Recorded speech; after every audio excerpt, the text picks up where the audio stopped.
Hello everyone, welcome to our channel. जैसा कि आपको पता है कि हमारा एक प्रैक्टिस सीरीज़ बैच स्टार्ट हुआ है जो कि अभी ऑनगोइंग है।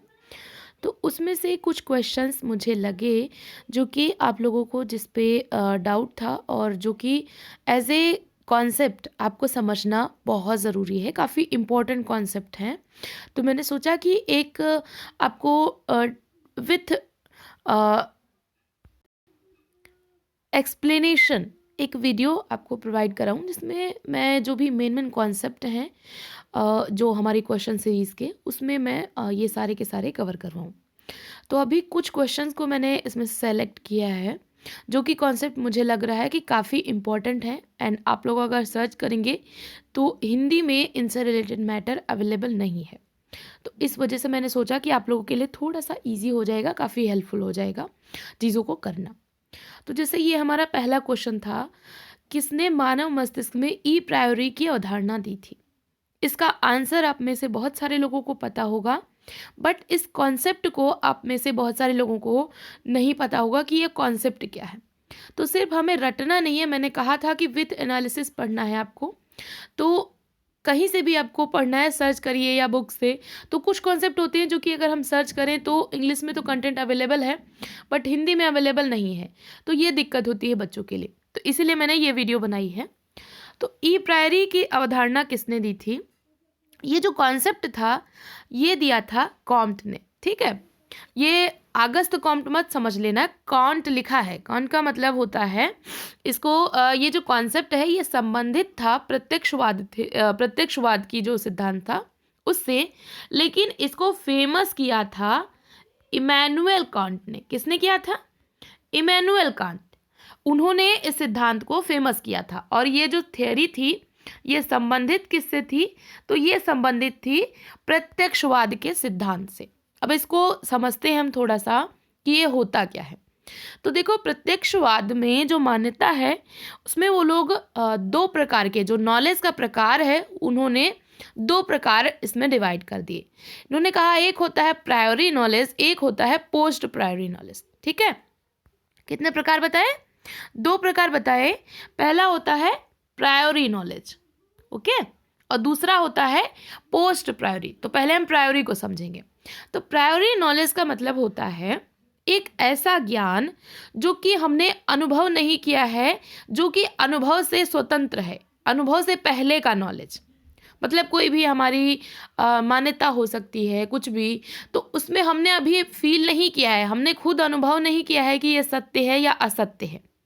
तो हमारे अनुभव से परे, अनुभव से स्वतंत्र ज्ञान, उसको हम कहेंगे प्रायोरी नॉलेज। ठीक है। और पोस्ट प्रायोरी क्या हो जाएगा? जिसमें पोस्ट प्रायोरी है, तो पोस्ट प्रायोरी का मतलब हुआ एक ऐसा नॉलेज जो कि अनुभवजन्य है, जिसमें हमारा अनुभव जुड़ गया, हमारे एक्सपीरियंस के बाद जो हमें नॉलेज मिला वो हो गया पोस्ट प्रायोरी। जैसे कि जितने भी वैज्ञानिक अध्ययन होते हैं या जो भी वैज्ञानिक सिद्धांत हैं वो सब किस में आएंगे? वो पोस्ट प्रायोरी में आएंगे। क्यों? क्योंकि वो हमारे अनुभव के बाद हमने उनको अचीव किया है। तो हमारा जो भी अनुभवजन्य ज्ञान हुआ, जो भी हमने अनुभव के बाद अचीव किया, वो हो जाएगा पोस्ट प्रायोरी में। और जो अनुभव से स्वतंत्र है, अनुभव से पहले का है, वो आ जाएगा प्रायोरी। ठीक। और इसको फेमस किया था इमैनुअल कांट ने, और ये सिद्धांत जो है ये संबंधित है प्रत्यक्षवाद से। तो ये क्लियर हुआ। नेक्स्ट देखते हैं। अगला जो मोस्ट इंपॉर्टेंट कॉन्सेप्ट मुझे लगा वो है व्युत्क्रम निगमनात्मक पद्धति, इनवर्स डिडक्टिव मेथड। इसको किसने यूज किया था? ऑप्शन आपके सामने है। आई होप आपको इसका आंसर भी पता चल गया होगा। अगर आप हमारे ग्रुप में ज्वाइंट हैं तो आपको आंसर पता चल गया होगा, बट ये कॉन्सेप्ट क्या है, इसको आप कैसे समझेंगे? तो इसको समझिए। इसका जो आंसर है वो है जे.एस. मिल। इनवर्स डिडक्टिव मेथड संबंधित है जे.एस. मिल से। ये क्या होता है? देखो, इनवर्स का मतलब होता है किसी चीज़ को उल्टा कर देना, किसी चीज़ को बिल्कुल उलट देना, पलट देना। तो डिडक्टिव मेथड को उल्टा कर देना मतलब डिडक्टिव में क्या होता है? पहले इंडक्टिव डिडक्टिव को समझ लीजिए। इंडक्टिव में हम विशेष से सामान्य की तरफ जाते हैं, मतलब हम पहले ऑब्जर्व करते हैं चीज़ों को, फिर उसके बाद हमें यदि वो चीज़ें सही प्रतीत होती हैं तो जा कर के हम नियम या सिद्धांत बनाते हैं। जबकि डिडक्टिव में क्या होता है, हमारे पास नियम पहले से है, सिद्धांत पहले से हैं, हम उनका परीक्षण करते हैं बस। तो इन्वर्स का मतलब हुआ कि हम डिडक्टिव को उलट रहे हैं, मतलब हम पहले इंडक्टिव का यूज़ करेंगे थोड़ा सा और उसके बाद पूरी तरीके से डिडक्टिव को यूज़ कर लेंगे। इसको थोड़ा सा समझिए कैसे करेंगे। तो ये जो मेथड था ये दिया था J.S. मिल ने, इनकी एक पुस्तक है सिस्टम ऑफ लॉजिक, नोट करते चलिएगा, सिस्टम ऑफ लॉजिक, ठीक है, ये पुस्तक है इनकी। हाँ, आपके लिए एक होमवर्क है, आपको इस पुस्तक का नेम इस पुस्तक का ईयर, किस ईयर में ये बुक आई थी, आपको ये कमेंट सेक्शन में बताना है। सिस्टम ऑफ लॉजिक जो कि J.S. मिल की बुक है, ये किस ईयर में आई थी, आपको कमेंट सेक्शन में बताना है। तो इतना आप सर्च करके मुझे बताएंगे। तो इसमें हाँ इन्होंने क्या बताया, हम इसको समझ रहे हैं। तो इसमें पहले हम क्या करेंगे, इंडक्टिव ऑब्जर्वेशन का सहारा लेंगे, ठीक है, इंडक्टिव ऑब्जर्वेशन करेंगे।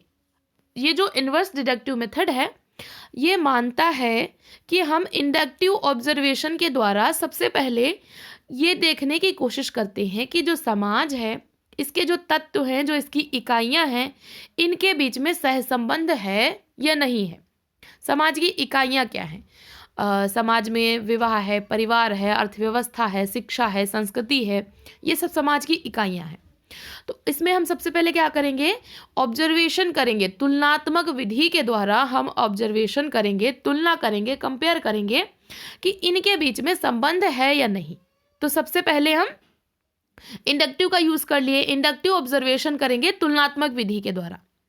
उसके बाद हम अल्टीमेट लॉज के द्वारा, जो भी नियम हमने पहले से पढ़ रखे हैं, उन नियमों को हम परीक्षण करेंगे कि ये जो ऑब्जर्वेशन है ये हमने किया है, इस पे ये नियम सटीक बैठ रहे हैं या नहीं।